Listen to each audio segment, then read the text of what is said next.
Revival bukanlah hal yang asing di telinga kita sebagai insan Pentakosta. Karena kita percaya bahwa kebangunan rohani itu memang nyata adanya. Bahkan kita percaya kita ada di dalam suatu gerakan Roh Kudus di akhir zaman yang kita kenal sebagai Pentakosta ketiga. Lalu bagaimana harusnya kita sebagai insan Pentakosta meresponi revival? Mari kita bahas dalam Voice of Pentecost kali ini. Tahukah saudara, pada tanggal 8 Februari 2023, ada kebangunan rohani yang viral di berbagai media sosial. Sekelompok mahasiswa mengalami lawatan Allah di kampus mereka. Hal ini terjadi saat mereka berdoa, memuji, dan menyembah Tuhan bersama-sama. Bukankah ini mirip dengan apa yang terjadi di Kisah Para Rasul 2? Kejadian tersebut terjadi di Universitas Asbury, Kentucky, Amerika Serikat, yang pada akhirnya menyebar ke berbagai universitas lain di Amerika. Nah, yang menarik, kebangunan rohani yang serupa juga pernah terjadi di beberapa tempat lainnya. Yang pertama, The Wales Revival pada tahun 1904 di Wales.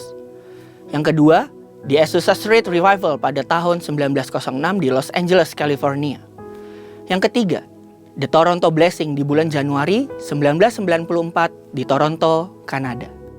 Saudara, kebangunan rohani juga pernah terjadi di Indonesia, di mana ada 2 juta orang Indonesia yang datang kepada Kristus pada tahun 1965. Hal itu terjadi di tengah kekacauan politik pada saat itu. Kemudian ada kebangunan rohani Soe, Timor pada tahun 1965.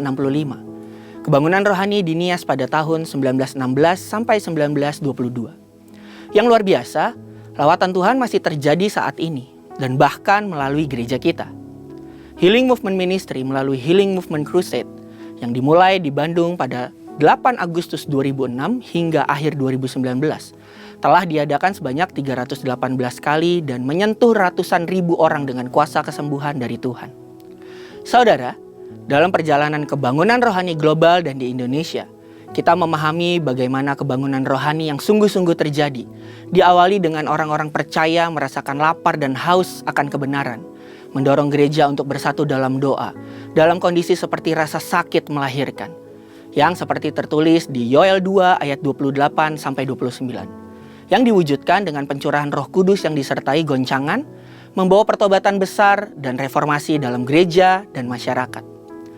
Beberapa hamba Tuhan seperti Pendeta Dr. Insinyur Niko Nyoto Raharjo, Dutch Sheets, Martin L. Jones memberikan beberapa pengertian mengenai revival yang dapat kita simpulkan sebagai proses hidup kembali, pembangunan kembali, dan pemulihan yang dikaruniakan oleh kasih karunia Allah kepada umatnya. Ini menciptakan semangat kesatuan dalam doa dan melahirkan pertobatan serta reformasi di dalam gereja dan masyarakat untuk melakukan kehendak Bapa pada zaman ini. Untuk kita dapat meresponi revival dengan benar, kita perlu mengerti bahwa revival adalah suatu proses yang melibatkan masa pewahyuan, masa membajak, dan masa menuai. Masa pewahyuan adalah saat Tuhan memberikan visi revival pada gereja kita. Kita sudah menerima visi Pentakosta ketiga, membangun menara doa Azusa Street di tempat Pentakosta kedua, dan merespon pesan Tuhan melalui Yeskiel 37 tentang tulang-tulang kering yang hidup kembali.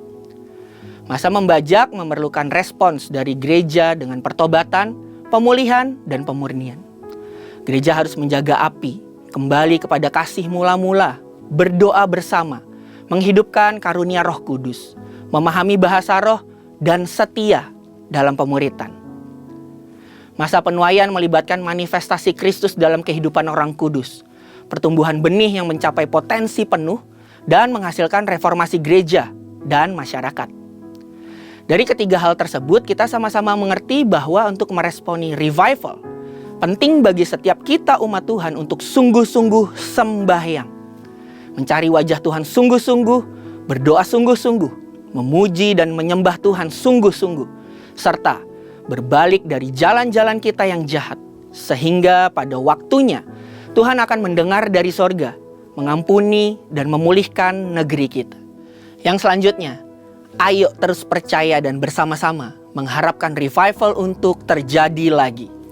Dengan kuasa Roh Kudus dalam Pentakosta ketiga ini, penuaian terbesar dan terakhir sedang dan akan terjadi.